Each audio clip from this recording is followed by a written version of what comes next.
Hey! Okay, first and foremost, I'm going to address the elephant in the room. Yes, I have on the same shirt that I've had on in the last two videos. Okay, listen, I got this shirt from Nordstrom Rack, and it is the most comfortable shirt. I wear it like leisure, but I can't show it to you because I don't have, I just have the shirt on, so I can't really, show you the full ensemble.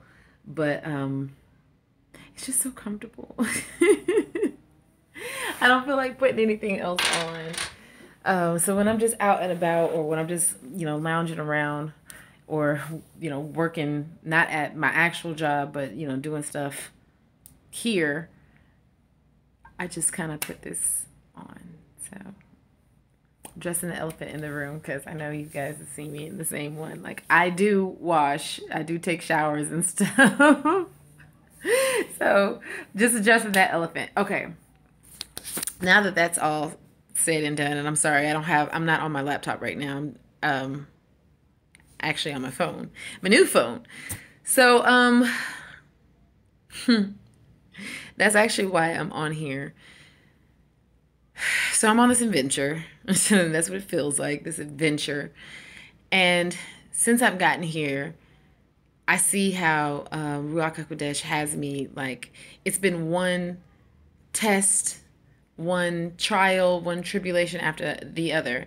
And in transparency, in full transparency, I haven't passed all of them the first time.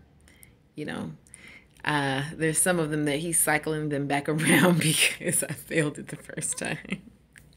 But I mean, I'm human. I don't answer correctly every single time. He knows that about me. The fact that I am striving to to get to that point is the only thing that he's worried about, because I'm seeking him. And as I continue to seek him, I grow stronger and stronger and stronger, which is weird for me because when I first gave my life to him, it seemed like it was the reverse.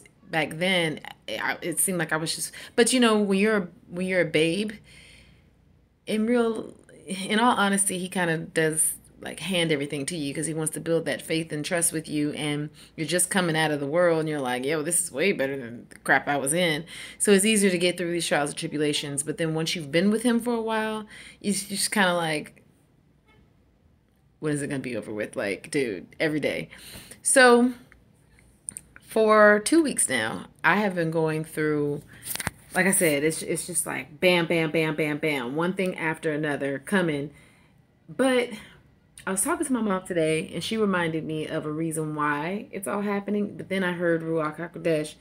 So Abba used her to get me to a point where I could hear him, because I was irritated. I'm like, dude, like, today's the Sabbath. I'm not even supposed to be going through any of this. I'm supposed to be at my house, praising and worshiping, spending time with Abba. And so I wake up this morning, and what I'm about to tell you is not even all that serious, but when you add it on to everything else that's been going on, that's what made it so, today.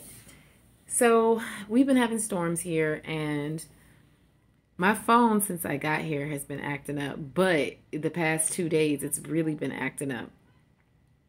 So I wake up this morning, I get a notification from my phone carrier saying that they have shut off my data. Like, not slowed it down, shut it off. Which is weird because I have unlimited data. So, okay, I called them. First woman, I could barely understand her, but she said that it's because we ran out of data. Trying to figure out how you run out of unlimited data, but okay. Well, because the phone service here is so crappy, it cut off. The phone call dropped, so I had to call back. And mind you, the waiting times are super long, which is probably because this phone carrier is horrible. Their service is horrible, and they probably had other people that was calling and trying to figure out what was going on with their phone. Neither here nor there. Got another woman on the phone. She spoke better English, but told me the same thing. It's because you ran out of data. How do I run out of unlimited data? That's like saying there's an end to the universe. It's not. How do you run out of unlimited data? So they shut it off. And see, the way it works on my plan is we have a certain amount of high speed data And then once that runs out, they just slow it down until the next cycle comes along, which is on the 2nd. But I need my data for one of the other, because I told you I do food deliveries as a side hustle. And I need to do some this coming week, just to get a little bit extra something for some stuff Abba has told me to do, and, just stuff I need to do. So I can't wait until the 2nd. But because of all the problems I've been having with this company, and even when we had the high-speed data earlier this month, it was like the phone, like I couldn't use my Google Maps that often, and I needed them because, when you're doing the food deliveries, you have to use the maps in order to get to these restaurants and to the people's houses that you're delivering to. So the fact that my Google Maps was acting up, that was making it difficult for me to do my job. So, said all that to say, I'm like, I just need to get it. Plus, my phone was cracked. I'm like, I just need to get another phone, but I'm just going to switch carriers. Years ago, when I was a teenager fresh out of high school, I had Metro PCS. Hadn't had them in years. I've had the carrier that I just switched from. I've had them for dang near a decade, if not longer than that. So I'm like, let me go back to Metro, because I never had any problems with Metro. I know they have, like, fast forward, I get to Metro, and it's off of a wing and a prayer, because remember, my data plan's not working, so I can't type into Google and then follow a map to a Metro. So I'm literally driving around in this city that I'm unfamiliar with, praying that I'm going to come across a Metro and I don't wander too far outside of my familiarity, because I do know a little bit, but not a whole lot. So I get there. There's a woman that's sitting off in a chair, and then there's two guys, and they're helping this family. Well, the woman sitting off in the chair, come to find out, she's an AT&T customer. She was one of 3 other AT&T customers besides myself that came in there that day. She was on their Wi-Fi making a call. In order for me to call the other person on my former plan, I had to connect to their Wi-Fi to call them. Mind you, the bill is paid, all this stuff. So I'm just like, what do I need to do to get a phone? I didn't even care at that point. I wound up getting a 5G phone for like $120 something with a phone case and a screen protector thrown in for free. And I mean, the phone is amazing. It does so many things. Like, you can see my video right now. You can dang near see my thoughts on this camera. But I mean, and then it's like $66 a month, and that's because I got the $6 insurance added on. But I have a free Amazon Prime account. I have Google One. I mean, it was just so many stuff added on to it that I didn't have on my other phone. And I don't have to stress about not being able to make these food deliveries, because I've been on a food delivery with the other service where the service just blanked out, and I'm literally in the middle of nowhere, have no clue where I'm going, can't deliver these people's food, can't even get in contact with them because my phone was acting up. So I at least have peace of mind of that. I was supposed to be here doing praise and worship. However, I was doing praise and worship in my car. And that was in between me trying to talk to my mom, because like I said, Abba was using her to calm me down, because I was irritated. I was irritated because I couldn't even call my dad at one, until I got to the Metro PCS store. I couldn't call my dad. My mom was literally the only person that my phone would allow me to call outside of, the phone carrier. But that call with them kept shutting off. So if you add that on to all the other stuff that I had going on, I was just like, whatever. Last night, I remember getting off from work, and I am staying in a hotel right now, but I got off from work and I came to the hotel. I went downstairs to get some coffee, and as I was on my way back up, I literally just heard the Ruach HaKodesh tell me, he said, let go. You're still trying to hold on. Let go. And even today, while I was driving around, I heard him say, you're still trying to hold on to who you are in the world. And then he said, let go. Just let go.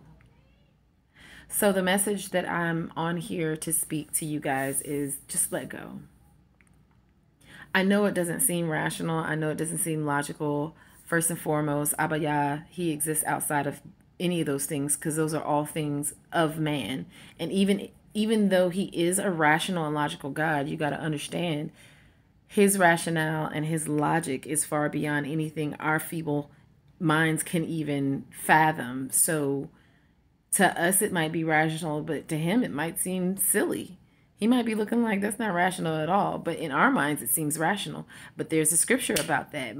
A man seems wise in his own eyes. So we seem like we're being wise in our own eyes when we use our finite logic and rationale. And God is looking like, well, I know you think that that's logical and rational, but it's really not. Just let go.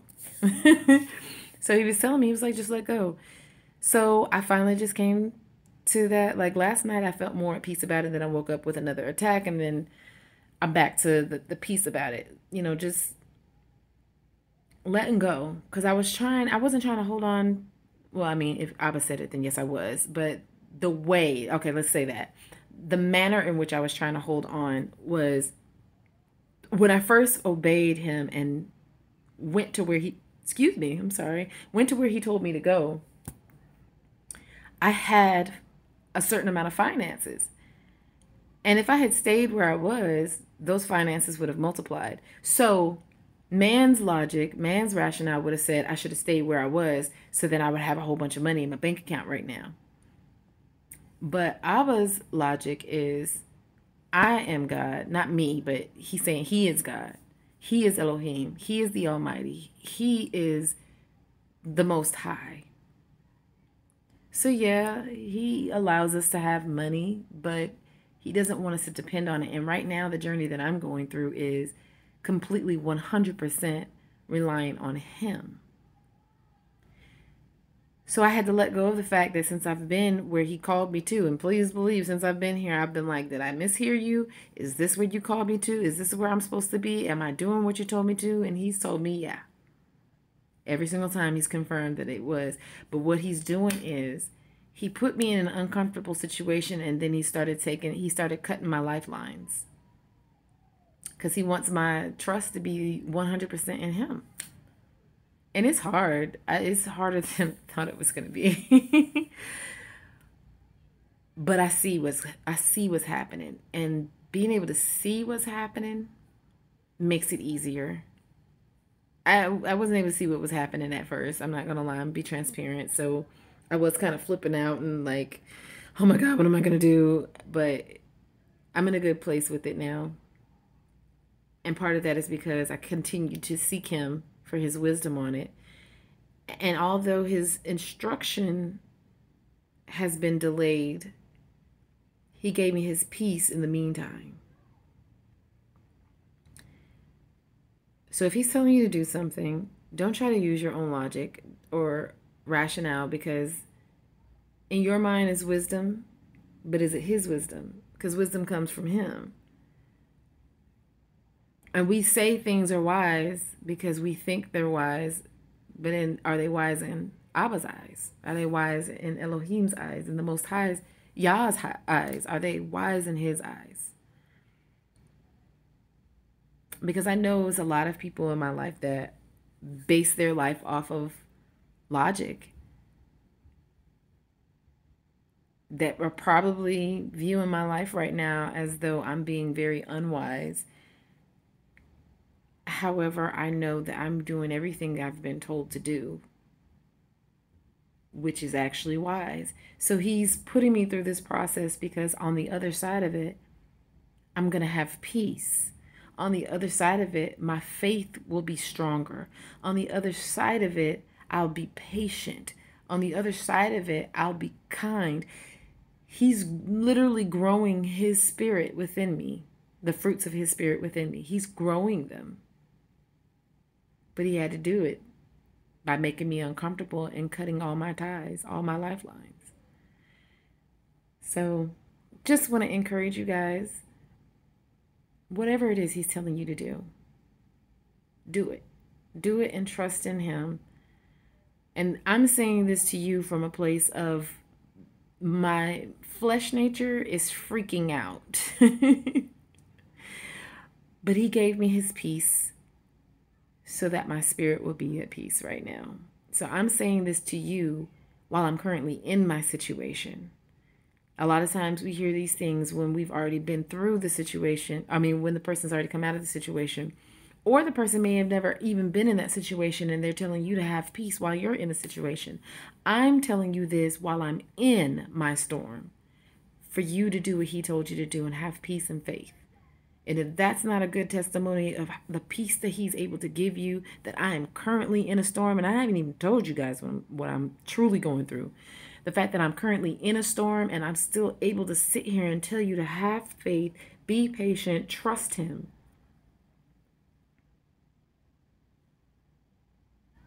You'll be all right. All right, I'm going to go because I got other things I have to do. One of which is to continue to praise and worship because I think my mind really needs that. But I can't wait to give you guys a testimony. All right, well, until next time, shalom.